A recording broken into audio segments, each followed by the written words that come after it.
Dooby dooby doo. Dooby doo.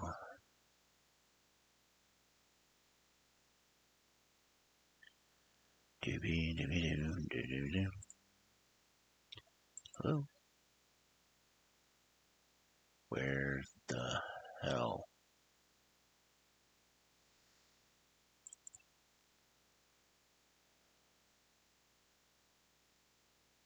That's not good.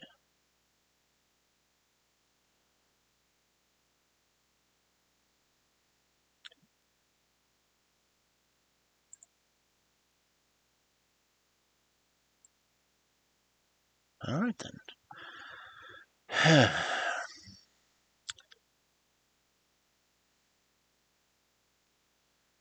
That's all part of the thing I was complaining about on Twitter. Somehow my USB ports that I had everything connected to wasn't wanting to work.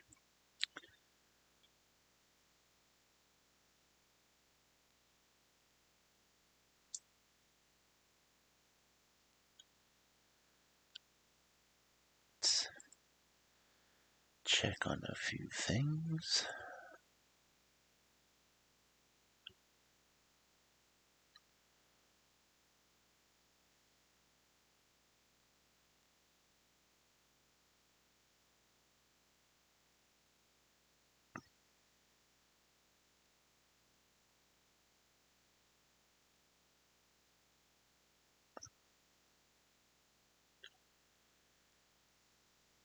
Okay, for a second there, I thought it said Howard the Duck was streaming. I didn't think Howard had a site.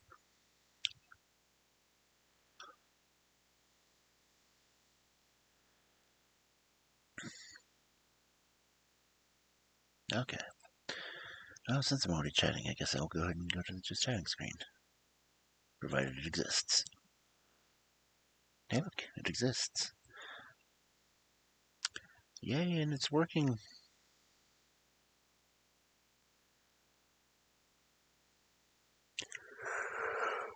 I don't know why, but I'm tired today. It might just be that it's cold.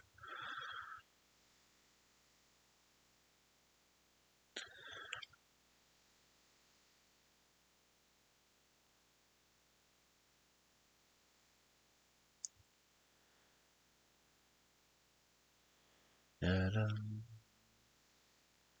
da-da-da. But as we finished the rather weird Mother Goose stories last week, we are going to go back into fairy tales. Another collection. This one from Barnes and Nobles. It's Beauty and the Beast and Other Fairy Tales.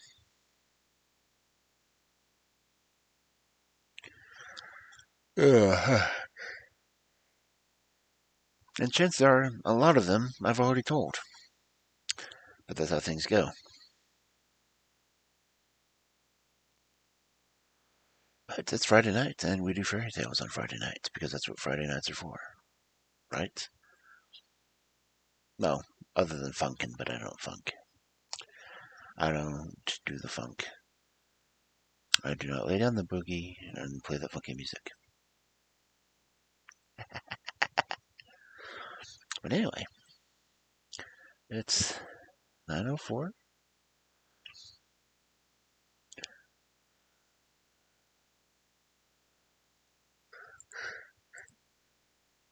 It's weird. Why is Zeus coming on?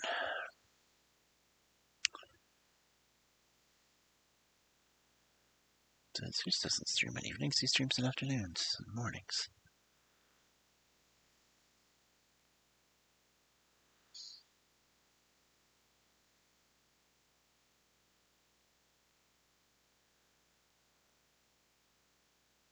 Of course, he's talking to himself in his background, so I guess that's par for the course. So I will be lurking on him while I'm doing my stories. And, oh, man.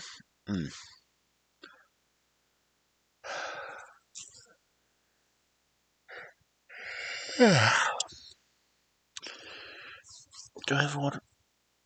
Yeah, I think I've got a water bottle. Let me see. Oh, my water bottle was empty. Oh well. I'll try not to get too parched.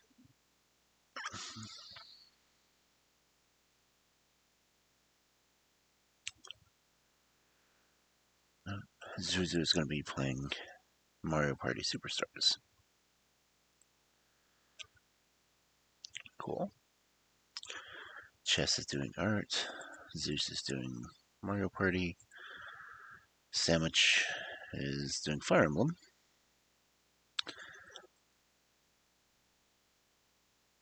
Hey, Altered.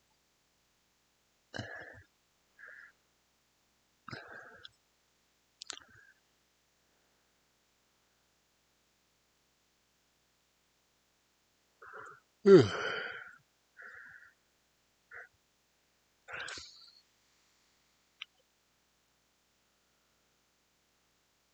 haven't quite gotten myself started yet, really. But hey, thank you for coming into the alert.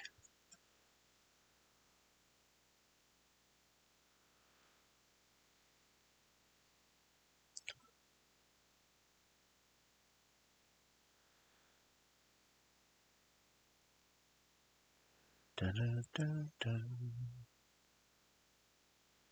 Let's see if it does it.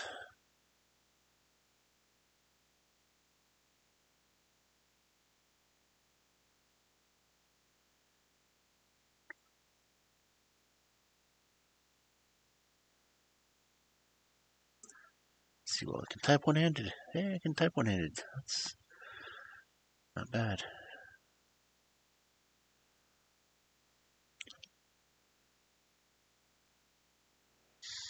Let's see, 907. Go ahead and skip over to my reading screen. I do have the right one set up on it. Cool.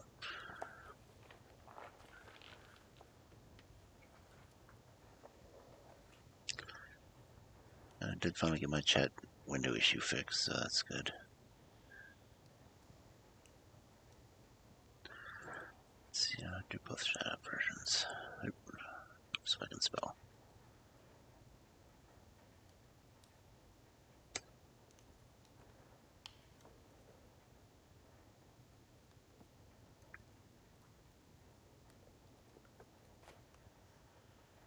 I do both versions of the shout out. Nice.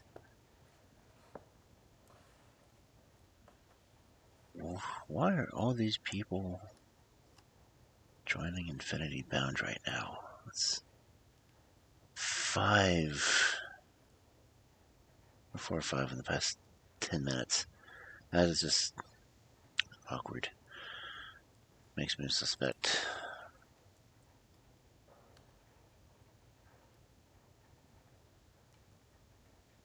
Okay, we're 908.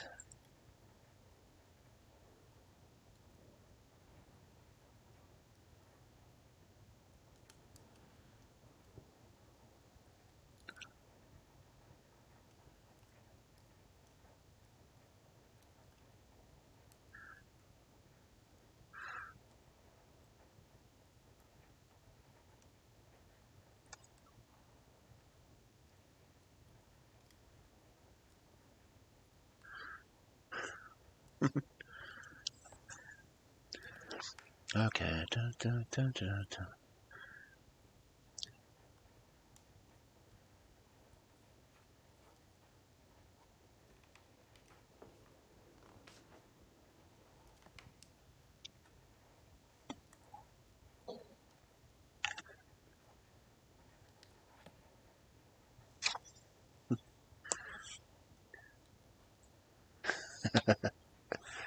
Okay, let me get the book open because it's.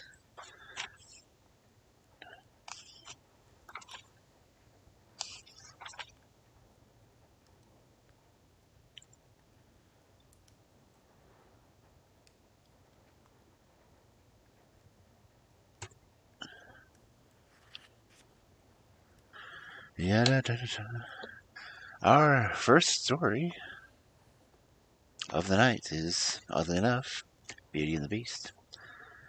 And it says this is the version taken from the Blue Fairy book, which we have read. So, let's get into it. The Blue Fairy Book. Once upon a time, in a very far-off country, there lived a merchant who had been so fortunate in all his undertakings that he was enormously rich. As he had, however, 6 sons and 6 daughters, he found that his money was not too much to let them have everything they fancied, and they were accustomed to do. But one day a most unexpected misfortune befell him. Their house caught fire and was speedily burnt to the ground.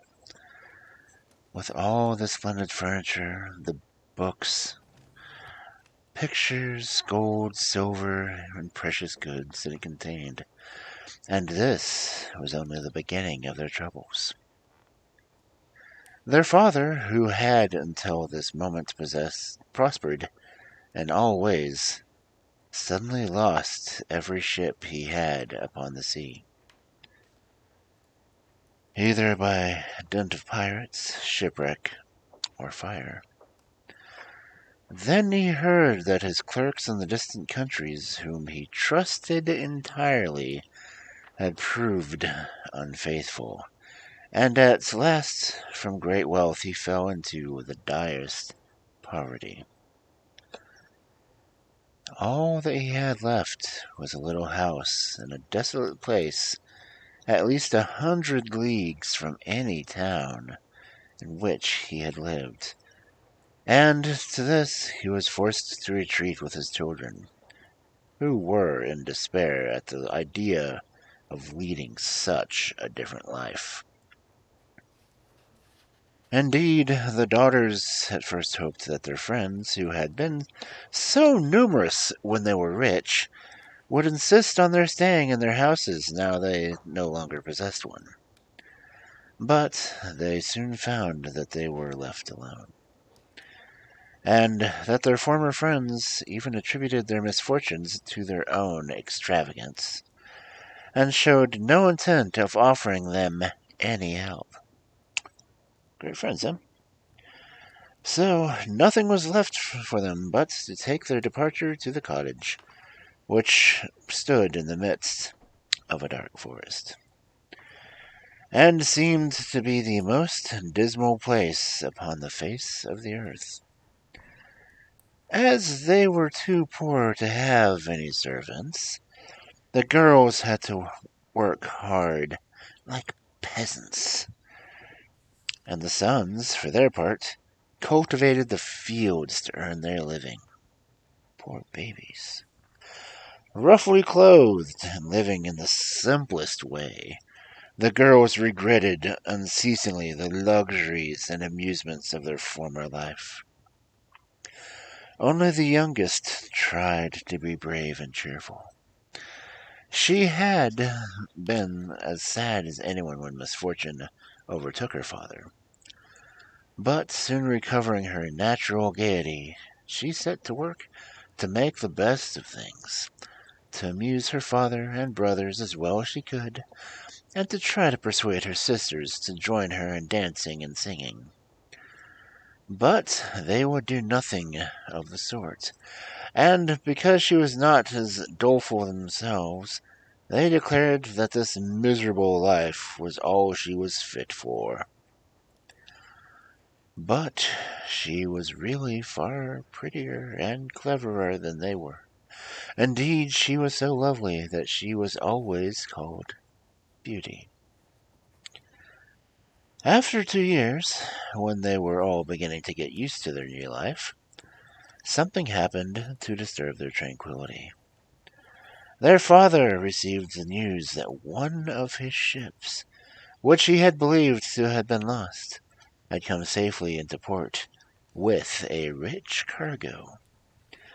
All the sons and daughters at once thought that their poverty was at an end, and wanted to set out directly for the town.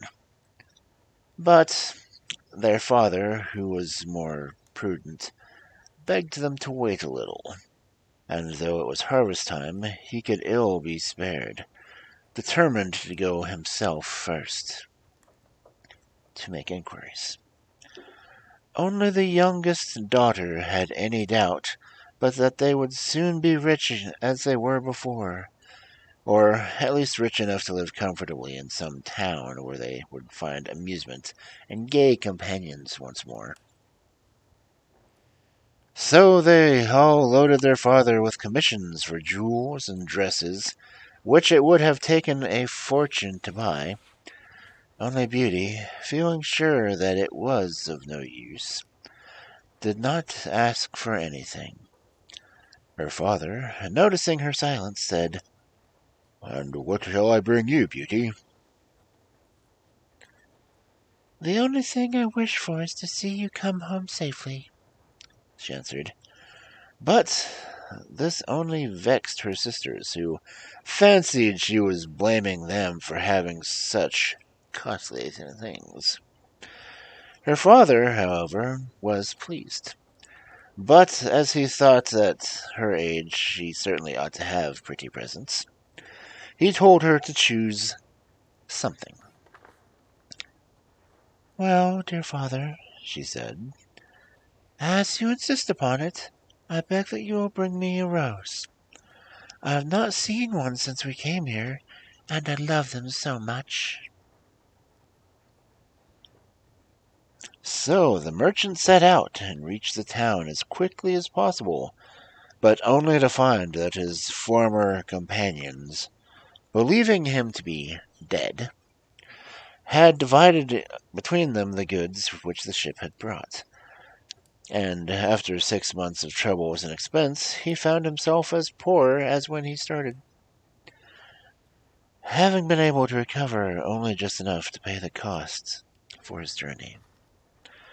To make matters worse, he was obligated to leave the town in the most terrible weather, so that by the time he was within a few leagues of his home, he was almost exhausted with cold and fatigue. Though he knew it would take some hours to get through the forest, he was so anxious to be at his journey's end that he resolved to go on. But night overtook him, and the deep snow and bitter frost made it impossible for his horse to carry him any further. Not a house was to be seen. The only shelter he could get was the hollow trunk of a great tree, and there he crouched all night, which seemed to him like the longest he had ever known. In spite of his weariness, the howling of the wolves kept him awake, and even when the last of the day broke, he was not much better off, for the falling snow had covered up every path, and he did not know which way to turn. At length he made out some sort of track, and though the beginning of it was rough and slippery that he fell down more than once, it presently became easier, and led him into an avenue of trees, which ended in a splendid castle. It seemed to the merchant very strange that no snow had fallen on the avenue, which was entirely composed of orange trees, covered with flowers and fruit. When he reached the first court of the castle, he saw before him a flight of agate steps, and went up them, and passed through several splendidly furnished rooms. The pleasant warmth of the air revived him, and he felt very hungry. But there seemed to be nobody in this vast and splendid palace whom he could ask to give him something to eat. Deep silence reigned everywhere, and at last, tired of roaming through the empty rooms and galleries, he stopped at a room smaller than the rest. There was a clear fire burning, and a couch was drawn up close to it. Thinking that this must be prepared for someone who was expected, he sat down to wait until he would come, and very soon fell into a sweet sleep. When his extreme hunger awakened him several hours later, he was still alone, but a little table upon which was a good dinner had been drawn up close to him, and as he had eaten nothing for 24 hours, he lost no time in beginning his meal, hoping that he might soon have an opportunity to thank his considerate entertainer, whoever it might be. But no one appeared. Even after another long sleep from which he woke completely refreshed, there was no sign of anybody, though a fresh meal of dainty cakes and fruits was prepared upon the little table at his elbow. Being naturally timid, and silence began to terrify him, and he resolved to search once more through all the rooms. But it was of no use. Not even a servant was to be seen. There was no sign of life in the palace. He began to wonder what he should do, and to amuse himself by pretending that all the treasures he saw were his own, and considering how he would divide them among his children. Then he went down into the garden, and though it was winter everywhere else, here the sun shone, and the birds sang, and the flowers bloomed, and the air was soft and sweet. The merchant, in ecstasies with all he saw and heard, said to himself, "All this must be meant for me. I will go this minute and bring my children to share all these delights."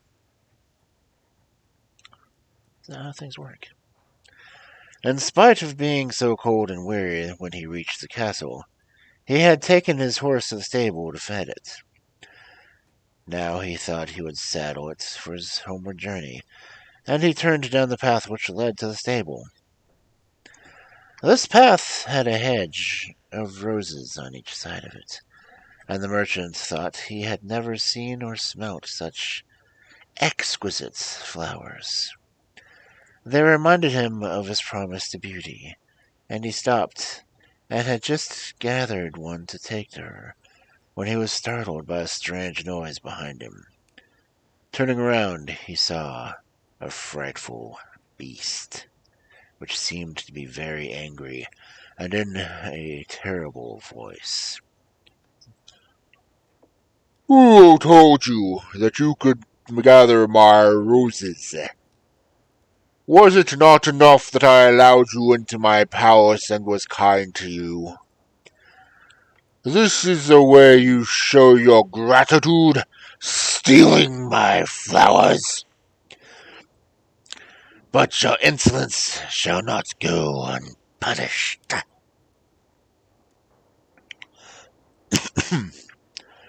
The merchant, terrified by these furious words, dropped the fatal rose, and throwing himself on his knees, cried, "Pardon me, noble sir. I am truly grateful to you and for your hospitality, which is so magnificent that I could not imagine that you would be offended by my taking such a little thing as a rose." But the beast's anger was not lessened by this speech. You are very ready with excuses and flattery, he cried. But that will not save you from the death you deserve. "Alas," thought the merchant, "if my daughter could only know what danger her rose has brought me into."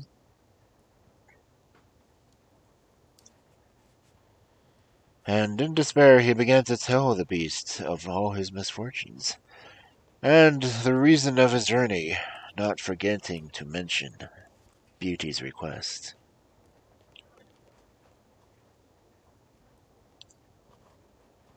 "A king's ransom would hardly have procured all that my other daughters asked," he said. "But I thought that I might at least take Beauty her rose. I beg you to forgive me. For you to see I meant no harm." The beast considered for a moment, and then he said in a less furious tone, I will forgive you on one condition. That is, that you will give me one of your daughters. Ah! Cried the merchant. If I were cruel enough to buy my own life at the expense of one of my children's, what excuse could I invent to bring her here? No excuse will be necessary, answered the beast. If she comes at all, she must come willingly. On no other condition will I have her. See if any one of them is courageous enough and loves you well enough to come to save your life. You seem to be an honest man, so I will trust you to go home. I give you a month to see if either of your daughters will come back with you alone after bidding them goodbye forever, for then you will belong to me. And do not imagine that you can hide from me, for if you fail to keep your word, I will come and fetch you, added the beast grimly. The merchant accepted the proposal, though he did not really think any of his daughters could be persuaded to come.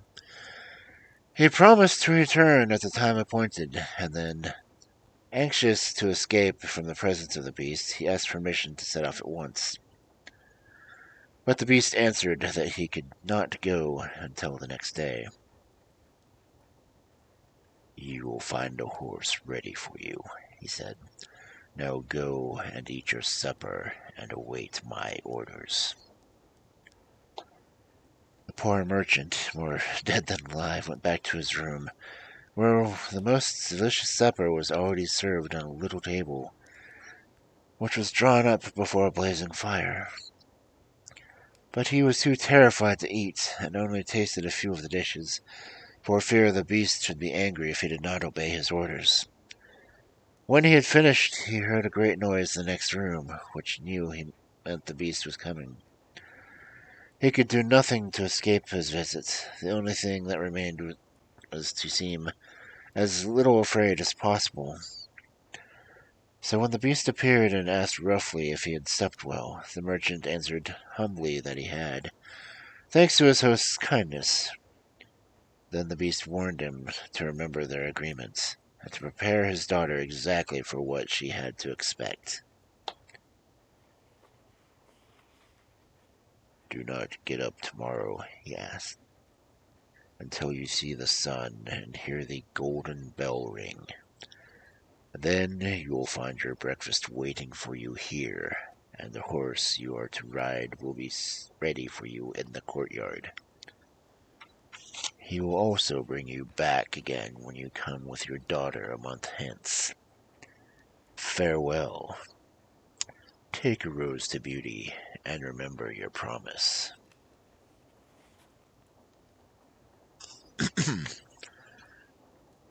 The merchant was only too glad when the beast went away, and though he could not sleep for sadness, he lay down until the sun rose. Then, after a hasty breakfast, he went to gather Beauty's rose and mounted his horse, which carried him off so swiftly that in an instant he had lost sight of the palace, and he was still wrapping in glooming thoughts when it stopped before the door of his cottage. His sons and daughters, who had been very uneasy at this long absence, rushed to meet him, eager to know the result of his journey, which, seeing him mounted upon a splendid horse and wrapped in a rich mantle, they supposed to be favorable. He hid the truth from them at first, only saying sadly to Beauty as he gave her the rose, "Here is what you asked me to bring you. You little know what it cost." But this excited their curiosity so greatly that presently he told them his adventures from the beginning to the end. And then they were all very unhappy. The girls lamented loudly over their lost hopes, and the sons declared that their father should not return to this terrible castle, and began to make plans for killing the beast if it should come to fetch him. But he reminded them that he had promised to go back. Then the girls were very angry with Beauty and said that it was all her fault, and that if she hadn't asked for the rose or something more sensible, this would have never happened, and complained bitterly that they should have to suffer for her folly.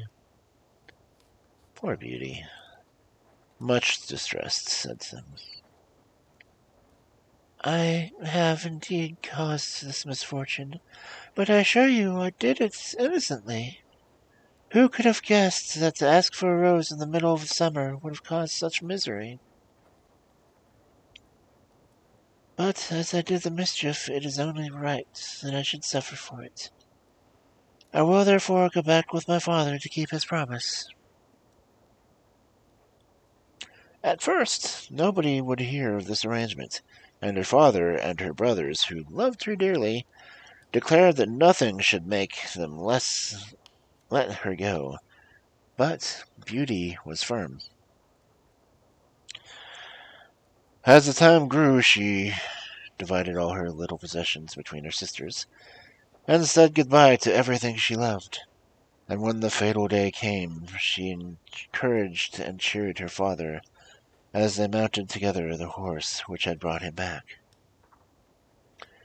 It seemed to fly rather than gallop, and so smoothly that Beauty was not frightened.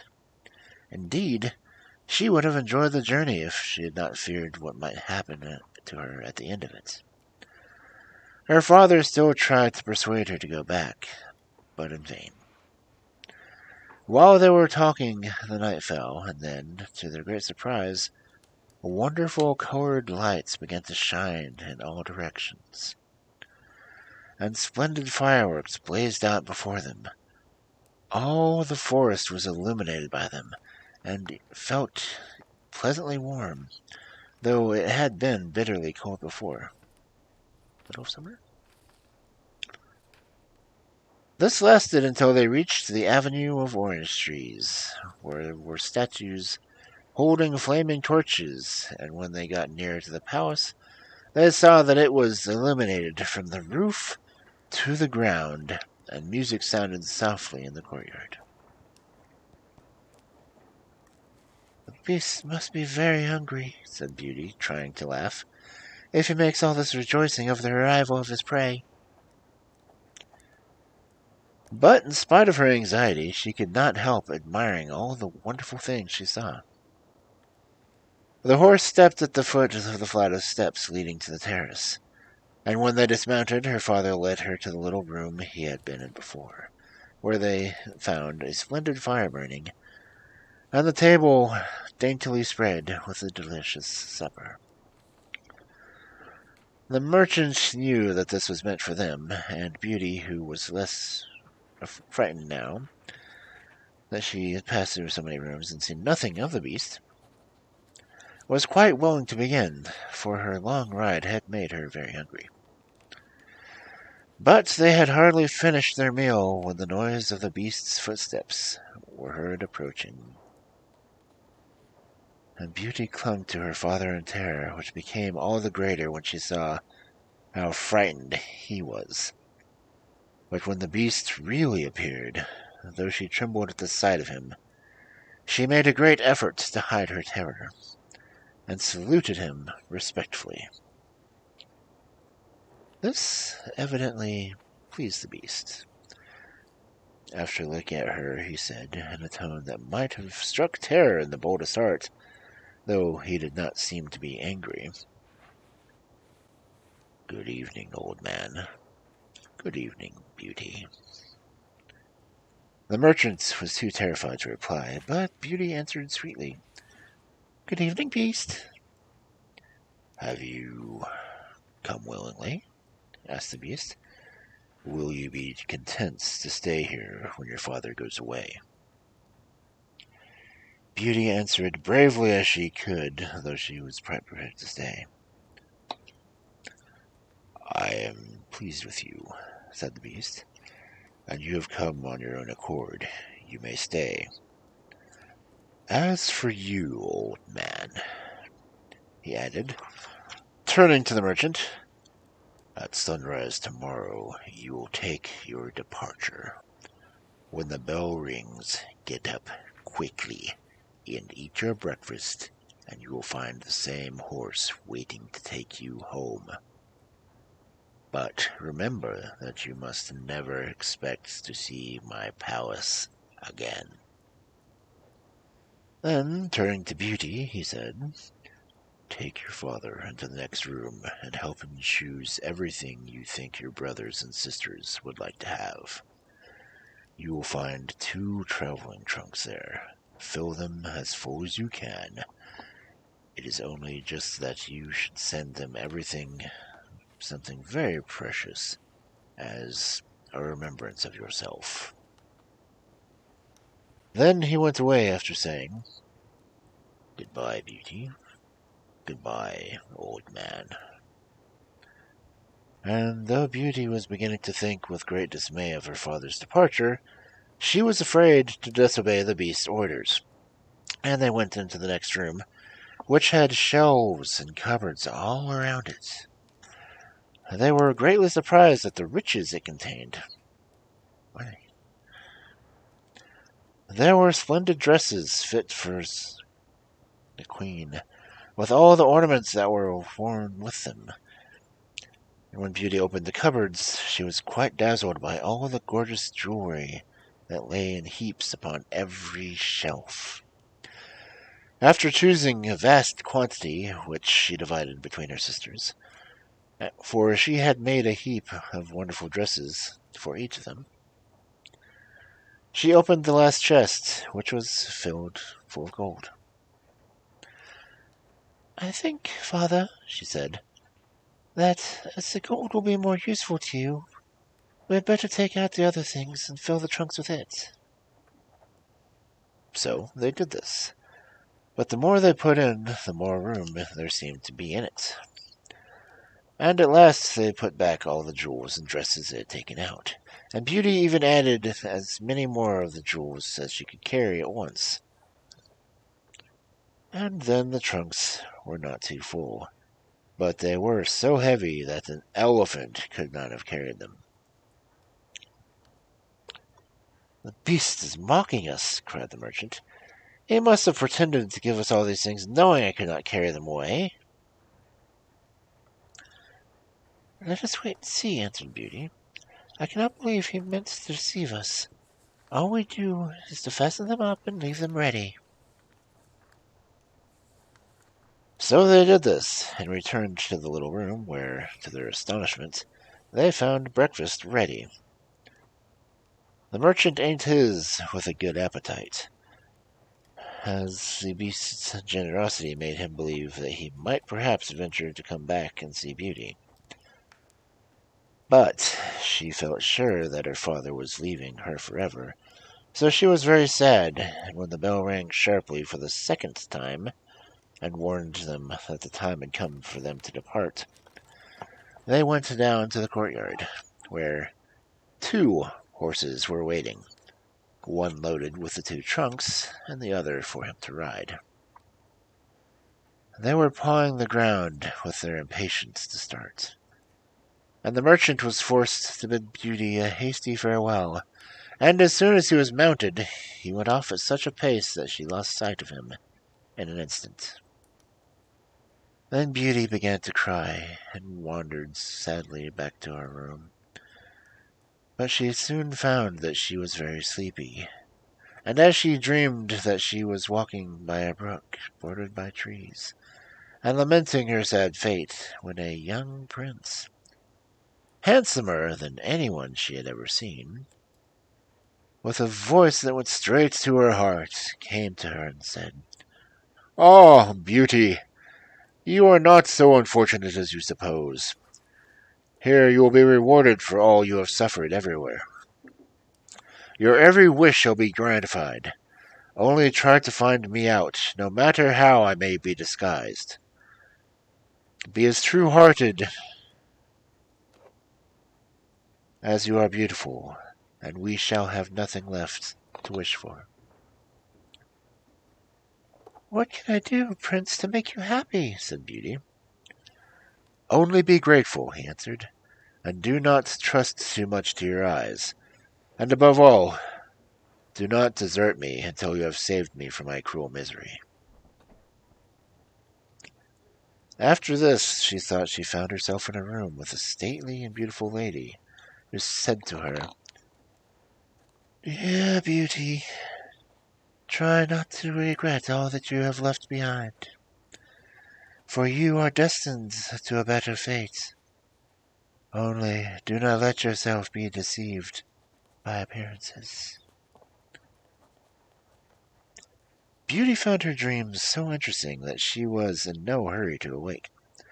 But presently the clock roused her by calling her name softly 12 times.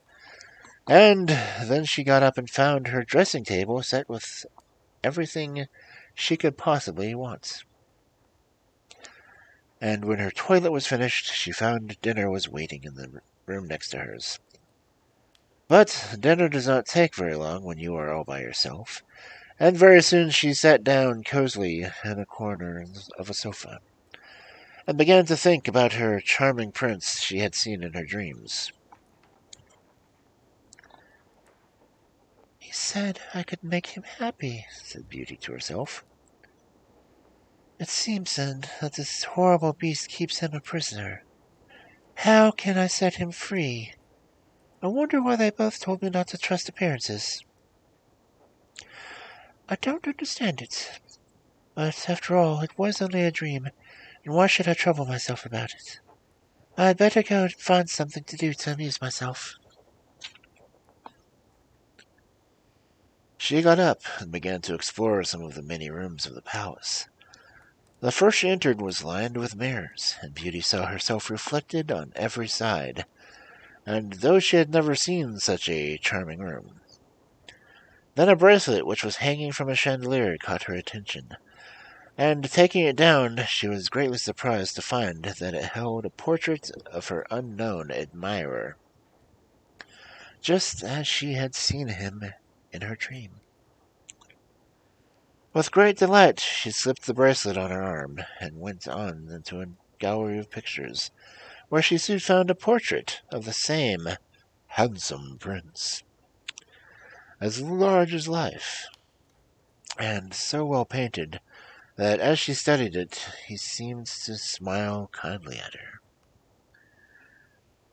Tearing herself away from the portrait at last, she passed into a room which contained every musical instrument under the sun, and here she amused herself for a long while in trying some of them, and singing until she was tired.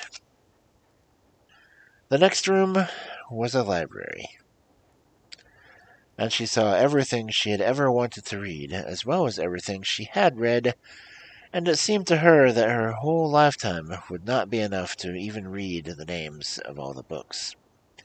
There were so many. By this time it was growing dusk, and the wax candles and diamond and ruby candlesticks were beginning to light themselves in every room.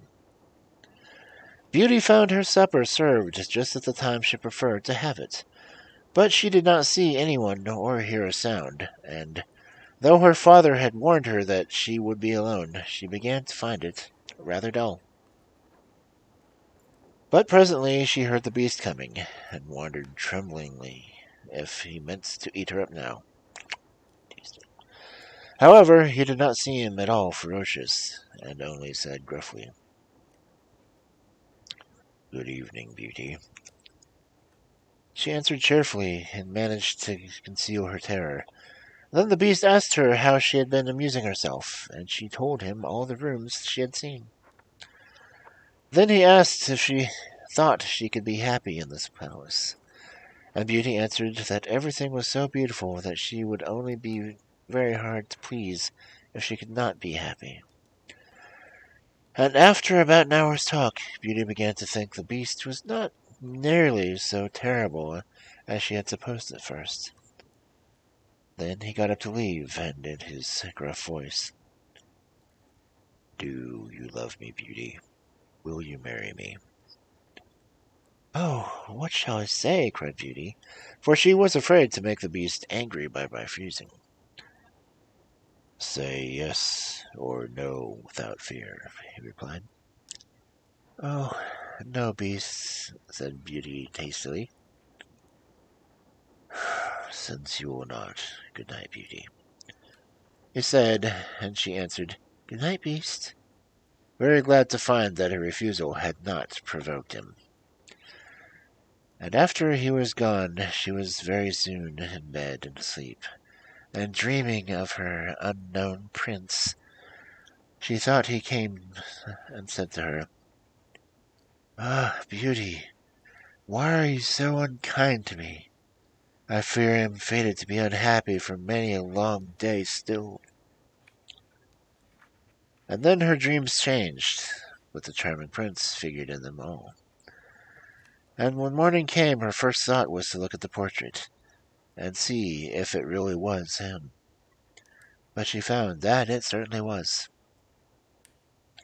This morning she decided to amuse herself in the garden, for the sun shone and all the fountains were playing, but she was astonished to find that every place was familiar to her. And presently she came to the brook where the myrtle trees were growing, where she had first met the prince in her dream. And that made her think more than ever that he must be kept prisoner by the beast. When she was tired, she went back to the palace, and found a new room full of materials of every kind of work. Ribbons to make into bows, and silks to work into flowers. And then there was an aviary full of rare birds, which were so tame that they flew to Beauty as soon as they saw her, and perched upon her shoulders and her head. Pretty little creatures, she said, how I wish that your cage was nearer to my room, that I might often hear you sing. So saying, she opened a door and found, to her delight, that it led into her own room, though she thought it was quite on the other side of the palace.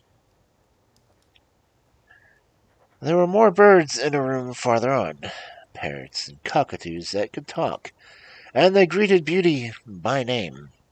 Indeed, she found them so entertaining that she took one or two back to her room, and they talked to her while she was at supper, after which the beast paid her his usual visit, and asked her the same question as before, and then with a gruff good night, he took his departure, and Beauty went to bed to dream of her mysterious prince. The days passed swiftly in different amusements, and after a while Beauty found another strange thing in the palace, which often pleased her when she was tired of being alone. There was one room which she had not noticed particularly. It was empty, except that under each of the windows stood a very comfortable chair. And the first time she looked out the window, it seemed to her that the black curtain prevented her from seeing anything outside. But the second time she went into the room, happening to be tired, she sat down in one of the chairs, when instantly the curtain was rolled aside, and the most amusing pantomime was acted out before her.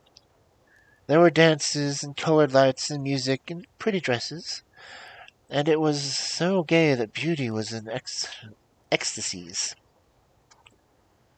After that she tried the other 7 windows in turn, and there was some new and surprising entertainments to be seen in each of them, so that Beauty would never feel lonely any more. Every evening after supper the beast came to see her, and always before saying good night he asked her, in his terrible voice, Beauty, will you marry me? And it seemed to Beauty that now she understood him better, that when she said, No, beast, he went away quite sad. But her happy dreams and the handsome young prince made her soon forget the poor beast. The only thing that at all disturbed her was to be consistently told to distrust appearances, to let her heart guide her, and not her eyes, and many other equally perplexing things, which, consider as she would, she could not understand. So everything went on for a long time, until at last, happy as she was, Beauty began to long for the sight of her father and her brothers and sisters. And one night, seeing her look very sad, the Beast asked her what was the matter. Beauty had quite ceased to be afraid of him. Now she knew that he was really gentle in spite of his ferocious appearance and dreadful voice. So she was gentle. So she answered that she was longing to see her home once more.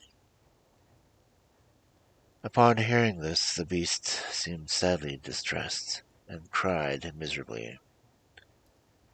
"Oh, Beauty, have you the heart to desert an unhappy beast like this? What more do you want to make you happy? Is it because you hate me that you want to escape?" I said myself. "No, dear Beast," answered Beauty softly. "I do not hate you, and I should be very sorry never to see you any more, but I long to see my father again. Only let me go for 2 months, and I promise to come back to you and stay with you the rest of my life." The Beast, who had been sighing dolefully while she spoke, now replied,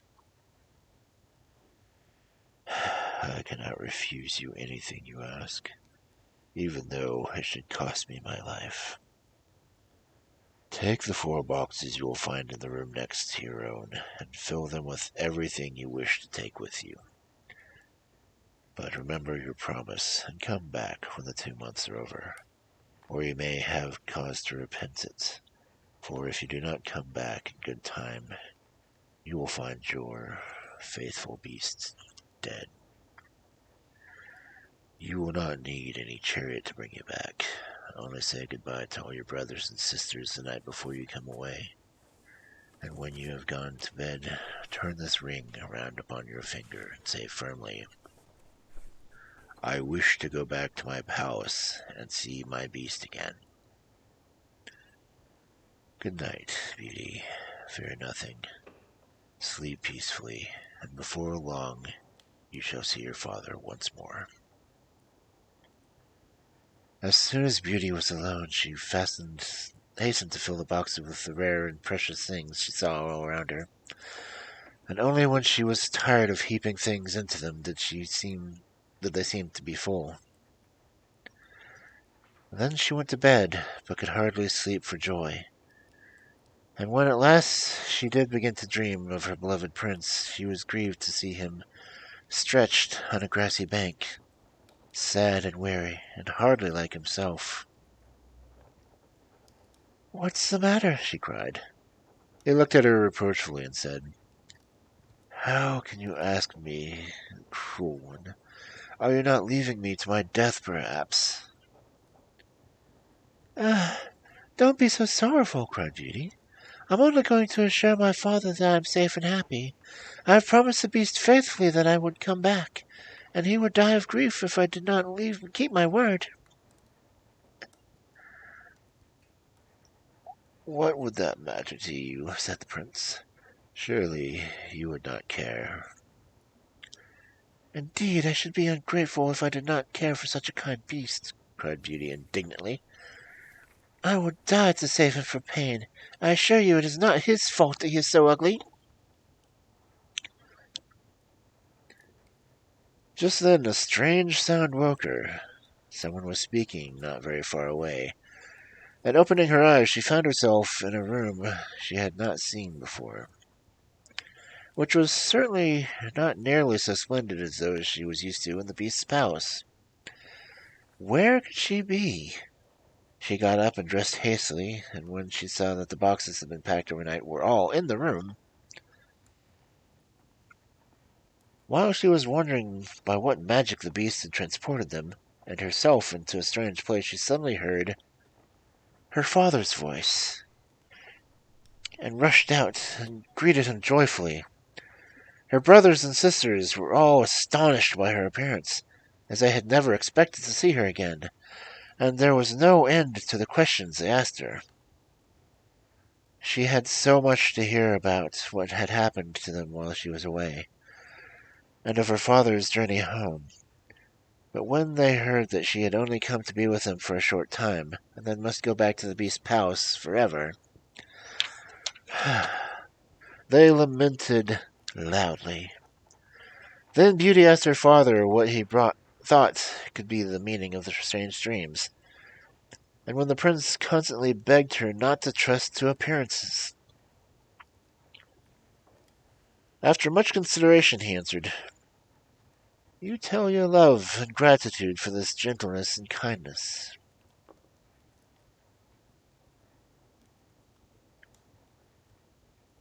"I think the prince must mean that you understand that you ought to reward him by doing as he wishes you to, in spite of his ugliness."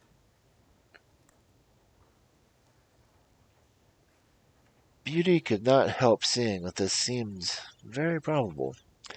Still, when she thought of her dear prince, who was so handsome, she did not feel at all inclined to marry the beast. At any rate, for 2 months, she need not decide, but could enjoy herself with her sisters.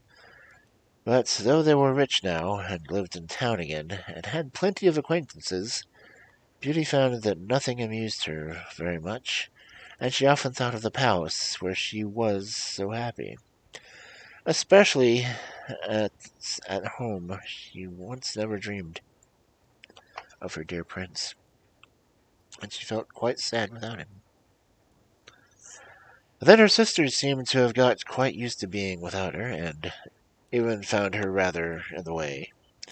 So she would not have been sorry when the 2 months were over, but for her father and brothers, who begged her to stay, and seemed so grieved at the thought of her departure that she had not the courage to say good-bye to them.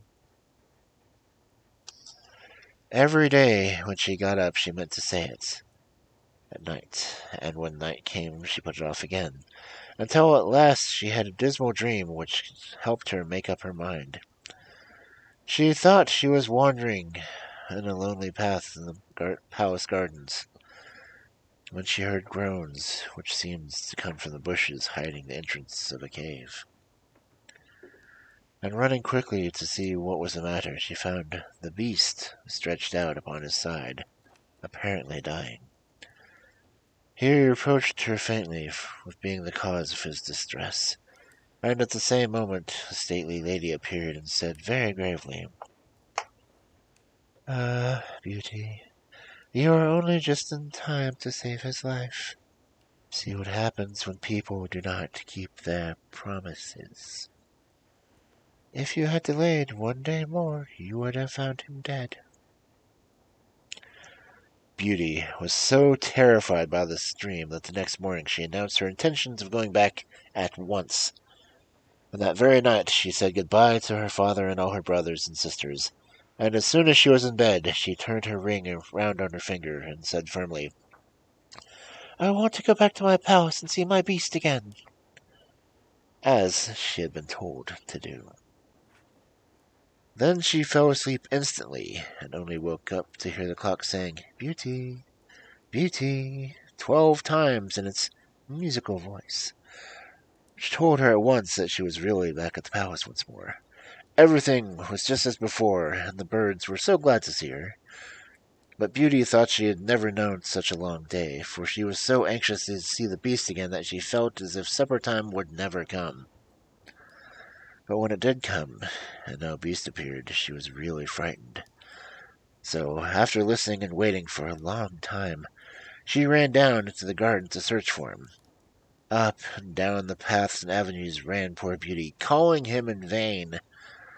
But no one answered, and not a trace of him could she find, till at last, quite tired, she stopped for a moment's rest, and she saw that she was standing opposite the shady path she had seen in her dream.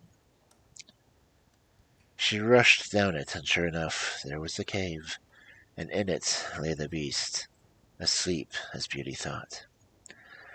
Quite glad to have found him, she ran up and stroked his head, but to her horror he did not move or open his eyes. "Oh, he is dead, and it is all my fault," said Beauty, crying bitterly. But then, looking at him again, she fancied that he still breathed, and hastily fetching some water from the nearest fountain, she sprinkled it over his face. Ouch.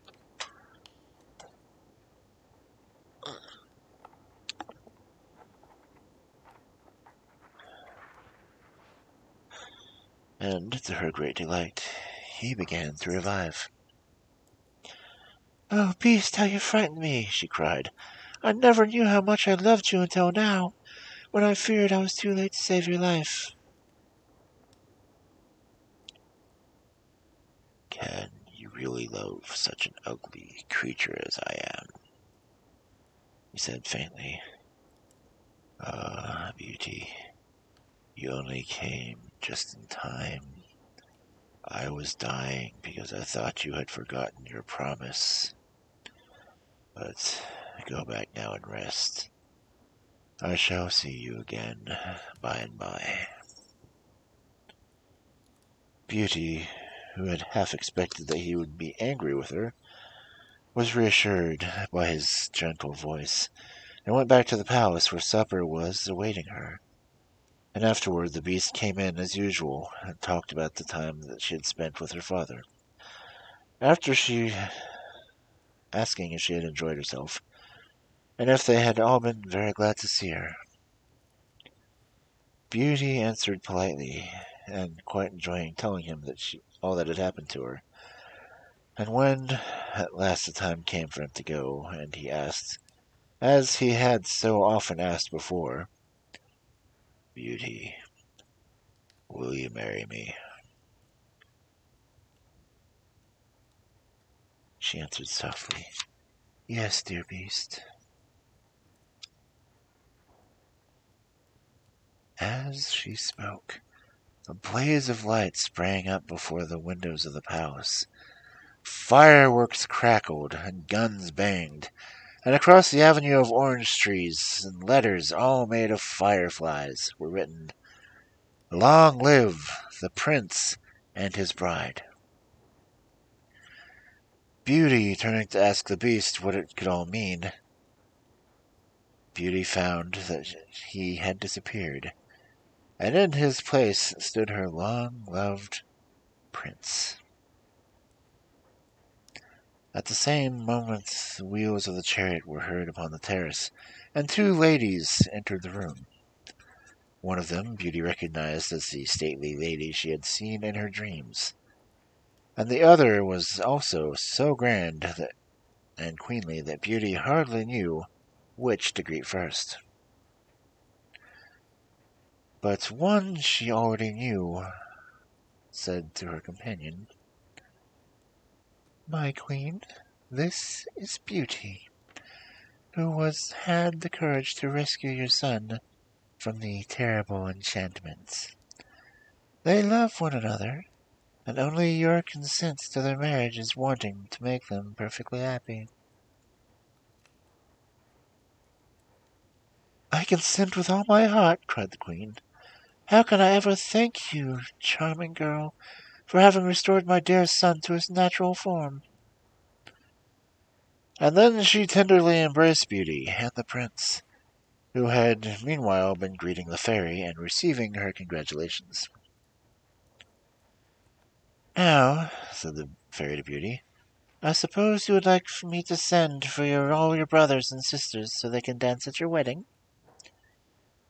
And so she did, and the wedding was celebrated, and the very next day, with the utmost splendor, and Beauty and the prince lived happily ever after.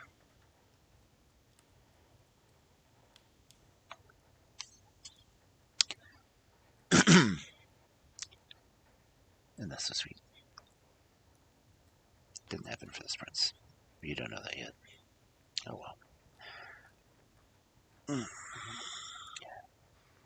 Our next story for the night, The Frog King, which you may remember is from Grimm's Complete Fairy Tales. So, as we go, The Frog King. In olden times, when wishing still helped one,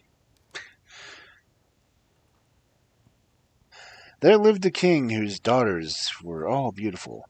But the youngest was so beautiful that the sun itself, which has seen so much, was astonished whenever it shone on her face. Close by the king's castle lay in a dark forest, and under an old lime tree in the forest was a well. And when the day was very warm, the king's child went out into the forest and sat down by the cool fountain. And when she was dull, she took a golden ball, and threw it up high and caught it. And this ball was her favorite plaything. Now, it happened that on one occasion the princess's ball did not fall into the little hand which she was holding up to catch it, but on the ground beyond, and rolled straight into the water. The king's daughter followed it with her eyes, but it vanished, and the well was deep, so deep that the bottom could not be seen. On this she began to cry, and cried louder and louder, and could not be comforted. And thus she lamented.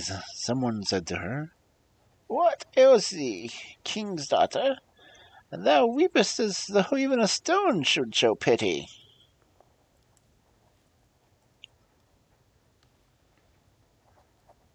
She looked from side to side from whence the voice came, and saw a frog stretching forth its thick, ugly head from the water. "Ah, old water splasher, is it thou?" she said. "I am weeping for my golden ball, which has fallen into the well." "Be quiet and do not weep," answered the frog. "I can help thee, but what wilt thou give me if I shall return thy plaything up to you?" "Whatever thou wilt have, dear frog," she said. "My clothes, my pearls, my jewels, and even my golden crown which I am wearing." The frog answered, "I do not care for clothes, thy pearls, the jewels, or thy golden crown.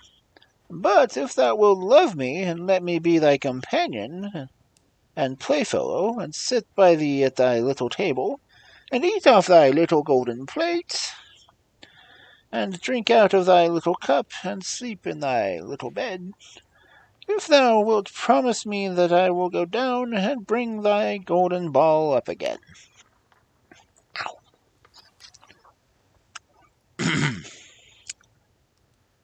Cat stepped on my leg.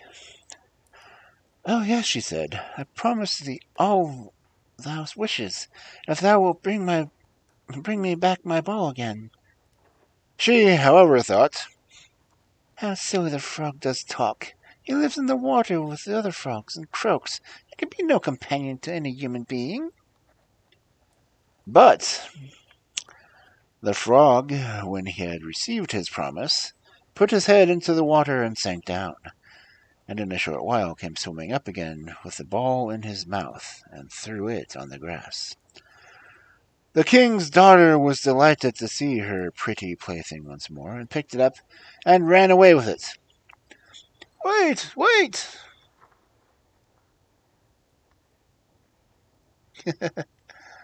"Hey, guilty," said the frog. "Take me with thee. I can't run as fast as thou canst." But what did it avail him to scream his croak croak after her? As the poor frog, well, she wouldn't listen, but ran home and soon forgot the poor frog, who was forced to go back into his well again. The next day, when she was seated at the table with the king and all the courtiers, and was eating from her little golden plate, something came creeping, splish splash, up the marble staircase. And when it got to the top, it knocked at the door and cried, "Princess, youngest princess, open the door for me."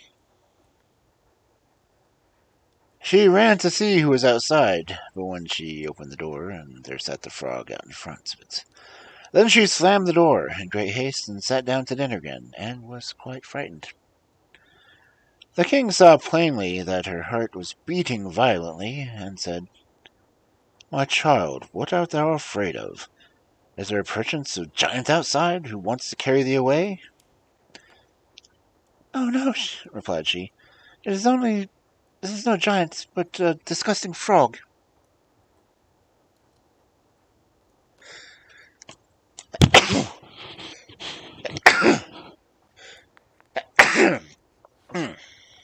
Excuse me. Thanks for the bits. Mm.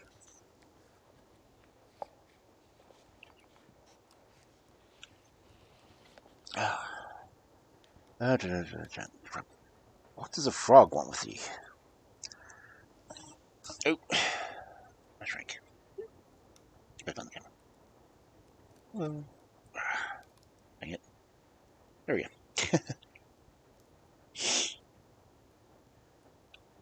Ah, dear father, yesterday I was in the forest sitting by the well playing with my golden ball, and it fell into the water. And because I tried so, the frog brought it out for me again. And because he so insisted, I promised him that he should be my companion. But I never thought that he would be able to come out of his water. And now he is outside there and wants to come in. In the meantime, it knocked a second time and cried. Oh, crap, I gotta sing now. Princess, youngest princess, open the door for me. Dost thou not know what thou hast said to me yesterday by the cool waters of the fountain? Princess, youngest princess, open the door for me. I could have done that more froggy. Oh. Then the king said, That which thou hast promised thou must perform. Go and let him in.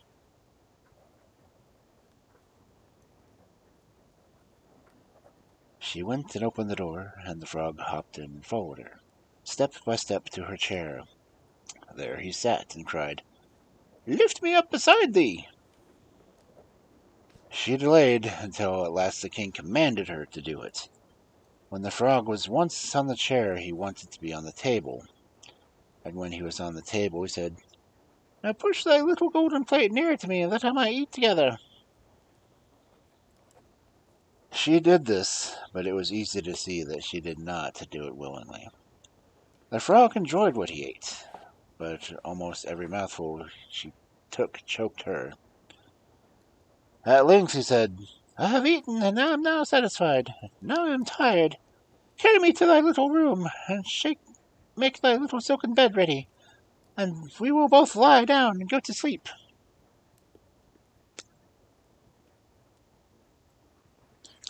Frog was fast. The king's daughter began to cry, for she was afraid that the cold frog, which she did not like to touch, and which was now to sleep in her pretty, clean little bed. But the king grew angry and said, He helped thee when thou wert in trouble, ought not afterwards to be despised by thee. So she took the frog with 2 fingers, carried him upstairs, and put him in a corner. But when she was in bed, he crept to her and said, I am tired. I want to sleep as well as thou. Lift me up, or I will tell thy father. Then she was terribly angry, and took him up and threw him with all her might against the wall. Now thou wilt be quiet, odious frog, she said. Violence. But when he fell down, he was no frog, but a king's son with beautiful kind eyes. He, by her father's will, was now her dear companion and husband. Then he told her how he had been bewitched by a wicked witch, and how no one could have delivered him from the well but herself, and that tomorrow they would go together into his kingdom. Then they went to sleep. The next morning, when the sun woke them, a carriage came driving up with 8 white horses, which had white ostrich feathers on their heads, and were harnessed with golden chains, and stood behind the young king's faithful servant, Henry. Faithful Henry had been so unhappy when his master had changed into a frog that he caused 3 iron bands to be laid around his heart, lest it should burst with grief and sadness. The carriage was to conduct the young king to his kingdom. Faithful Henry helped them both in, and placed himself behind again, and was full of joy because of this deliverance. And when they had driven a part of the way, the king's son heard a cracking behind him, as if something had broken. He turned around and cried, "Henry, the carriage is breaking." "No, master, it is not the carriage. It is a band for my heart, which has been put there in great pain when you were a frog imprisoned in the well. And once again there to be on the way something cracked." And each time the king's son thought the carriage was breaking, but it was only the bands that were springing from the heart of faithful Henry, because his master was free and happy. I really think that entire story could have done without the whole addition of Henry. Henry gets the story to himself, honestly. Ouch.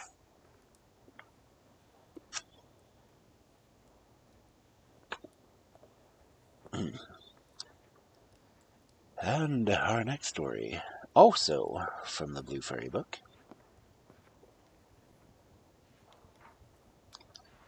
The Wonderful Sheep.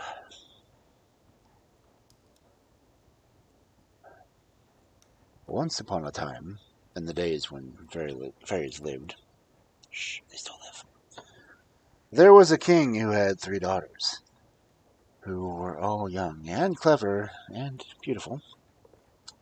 But the youngest of the 3, who was called Miranda, was the prettiest and most beloved. The king, her father, gave her more dresses and jewels in a month than he gave the others in a year. But she was so generous that she shared everything with her sisters, and they were all as happy and as fond of one another as they could be. Now, the king had some, quarrelsome neighbors, who, tired of leaving him in peace, began to make war upon him so fiercely that he feared he would altogether be beaten if he did not make an effort to defend himself. So he collected a great army and set off to fight them, leaving the princesses with their governess in a castle where the news of the war was brought every day. Sometimes that the king had taken a town or won a battle, and at last that he altogether had overcome his enemies and chased them out of his kingdom, and was coming back to the castle as quickly as possible to see his dear little Miranda, whom he loved so much.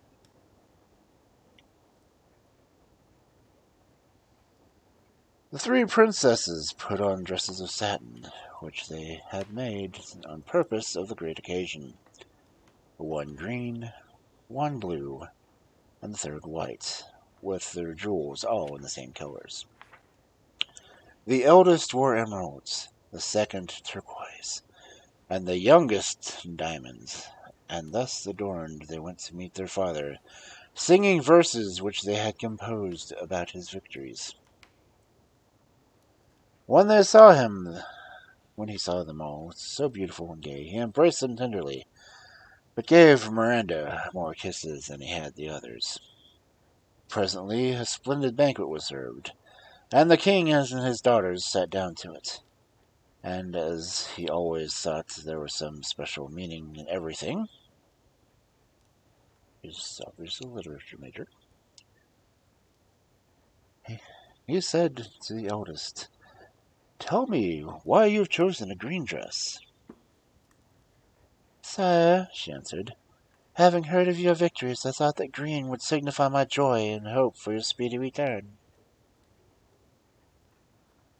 "That is a good answer," said the king. "And you, my daughter," he continued, "why did you take the blue dress?" Yes, blue dresses are hot. "Sire," said the princess, "to show that we constantly hoped for your success, and that the sight of you as you welcome you as the sky is the most beautiful of stars." "Why, your wise answers astonish me, And you, Miranda, what made you dress yourself all in white? Because, sire, white suits me better than anything else. What? Answered the king angrily. Was that all you thought of, vain child? I thought you would be pleased with me, said the princess. That was all. The king, who loved her, was satisfied with this, and even pretended to be pleased that she had not told him all her reasons at first. And now, he said, as I have supped well, and it is not time yet to go to bed, tell me what you dreamed last night. The eldest said she had dreamed that he brought her a dress, and the precious stones and gold embroidery on it were brighter than the sun.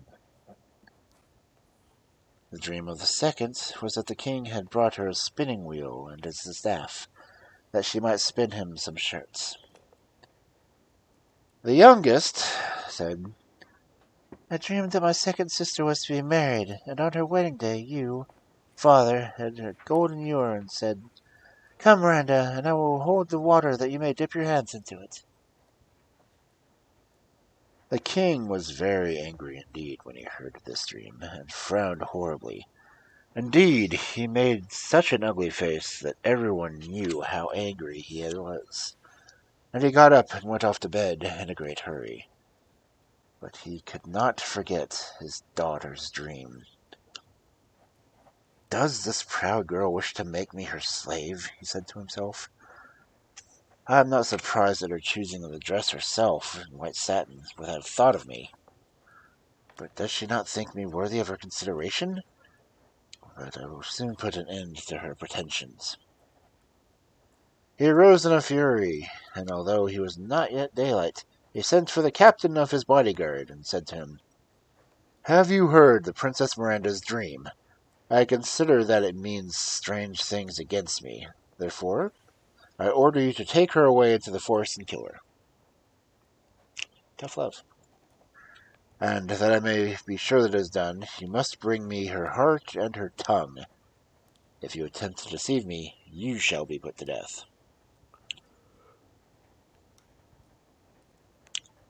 I just got issues.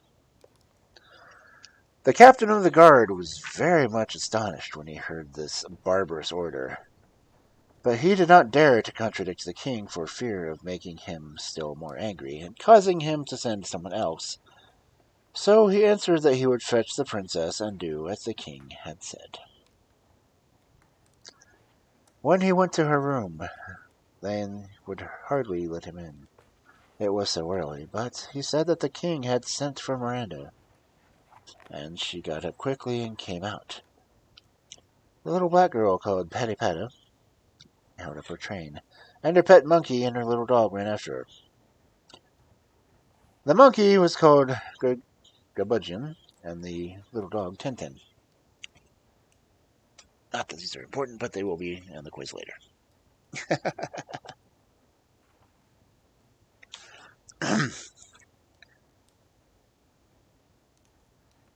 The captain of the guard begged Miranda to come down into the garden where the king was enjoying the fresh air, and when they got there he pretended to search for him.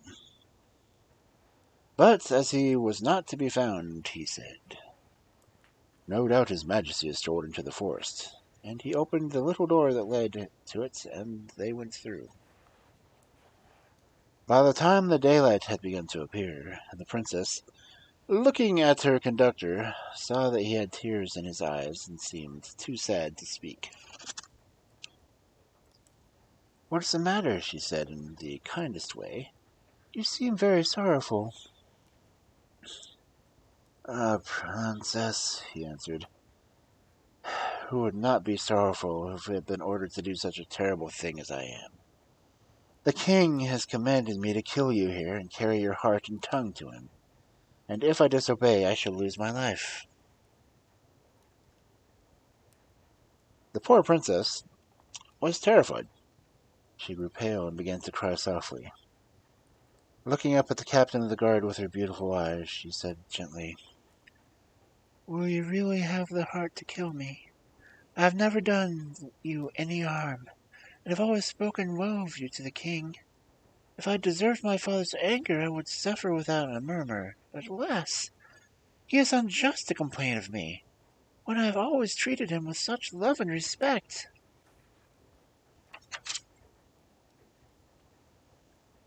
Fear nothing, princess, said the captain of the guard.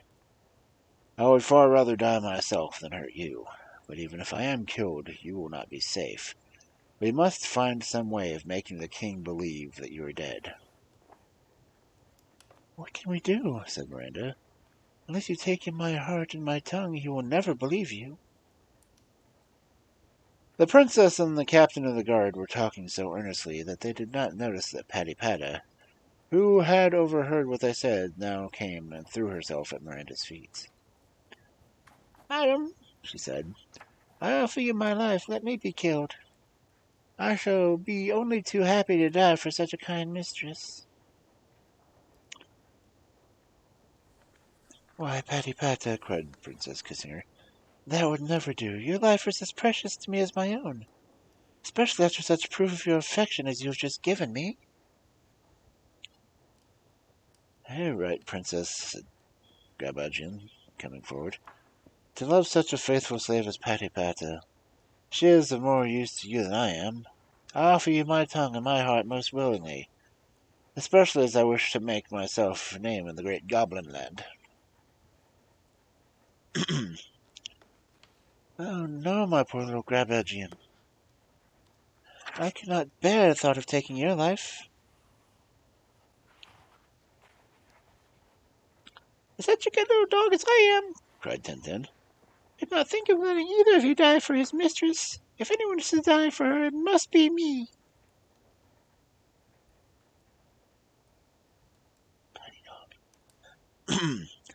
And then began a great dispute between Patypata, Garbugian, and Tintin, and they came to high words, until at last Grabugian, who was quicker than the others, ran up to the very top of the nearest tree and let herself fall, head first to the ground. And there she lay, quite dead.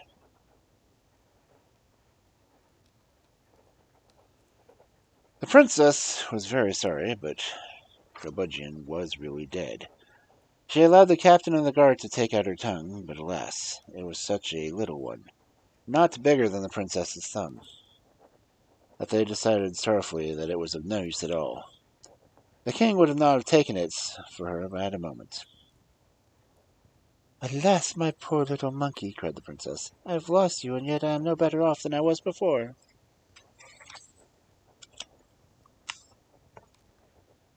The honor of saving your life is to be mine, interrupted Patypata, and before they could prevent her, she picked up a knife and cut off her head in an instant.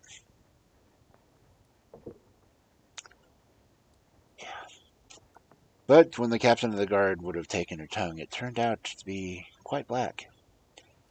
And that would not have deceived the king either. Am I not unlucky? Cried the poor princess. I lose everything I love, and am none the better for it. If you had accepted my offer, said Tintin, you would have only had me to regret, and I should have had all your gratitude. Miranda kissed the little dog, crying so bitterly that at last she could bear it no longer, and turned away into the forest. When she looked back, the captain of the guard was gone, and she was alone, except for Patypata, Grabugian, and Tintin, who lay upon the ground.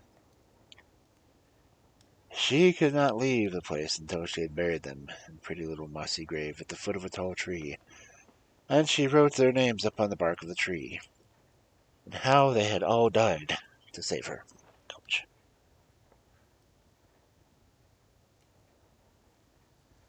And then she began to think where she could go for safety. For this forest was so close to her father's castle that she might not be seen or recognized it by a first passer-by. And besides that, it was full of lions and wolves, who would have snapped up a princess as soon as a stray chicken. Honestly, princesses are rather tasty. I didn't say that.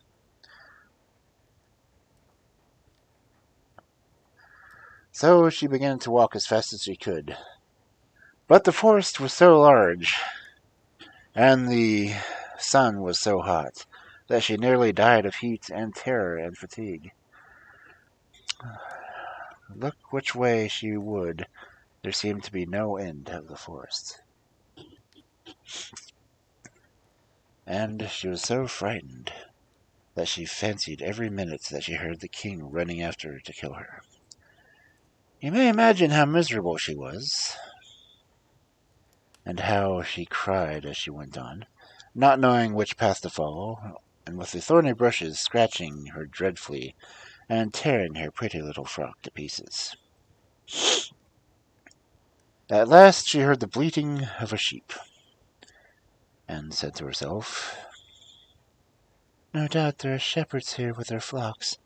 They will show me the way to some village where I can live disguised as a peasant girl.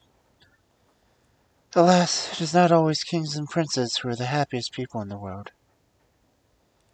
Who could have believed that I should be obliged to run away and hide because the king, for no reason at all, wants to kill me?"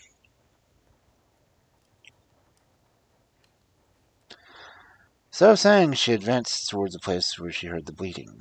But what was her surprise when, in a lovely little glade, quite surrounded by trees, she saw a large sheep.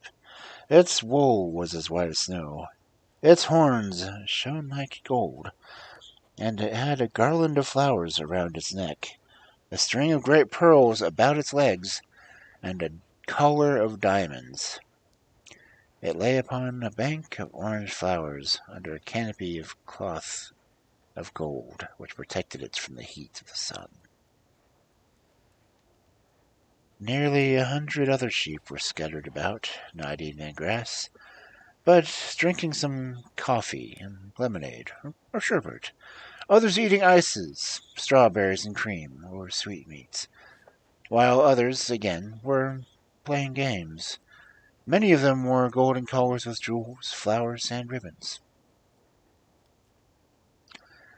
Miranda stopped short in amazement at this unexpected sight, and was looking in all directions for the shepherd of this surprising flock, when the beautiful sheep came bounding towards her. Oh, crap, I forgot I gotta do sheepish. "Ah, lovely princess," he cried.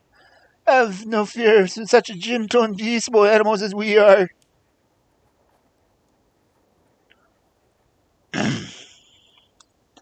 "What a marvel!" cried the princess, starting back a little. "Here's a sheep that can talk." "Your monkey and your dog can talk, madam," he said. "Are you more astonished than us than them?"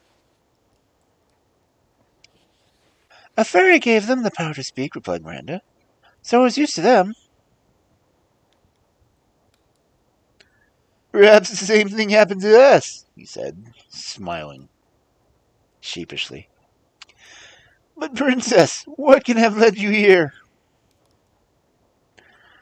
"1,000 misfortunes, Sir Sheep," she answered. "I am the unhappiest princess in the world, and I am seeking shelter against my father's anger." "Come with me, madam," said the sheep. "I offer you a hiding place, which no only will know of, and where you'll be mistress of everything you see."